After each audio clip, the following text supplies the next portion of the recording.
ఒకడు ఒక కుక్కని చూసి ఆ కుక్క అలా వెళ్ళిపోతుంటే దాన్ని చూసి జాలిపడి మధ్యాహ్నం ఏం తింటుందో, సాయంత్రం ఏం తింటుందో, నైట్కి ఏం తింటుందో అని ఆలోచిస్తున్నాను.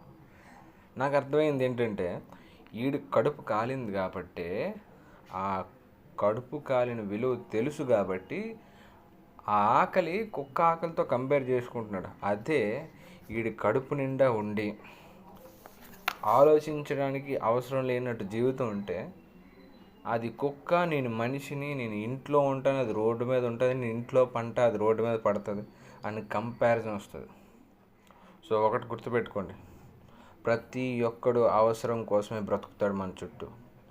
అవసరం అయిపోయే తర్వాత comparison. Life is always been in comparison. So ఇంగ్లీష్లో ఒక సేయింగ్ ఉంది, అది ఎకనామిక్స్లో ఉంది. అదేంటంటే మానవుడి కోరికలు అనంతాలు, పీపుల్ డిజైర్స్ ఆర్ ఇన్ఫినిటీ. ఒకటి తీరిన వెంటనే ఇంకోటి కావాలని కోరుకుంటారు. అది ఎలా అంటే సిచ్యువేషన్ తగ్గట్టు మారిపోతూ ఉంటారు.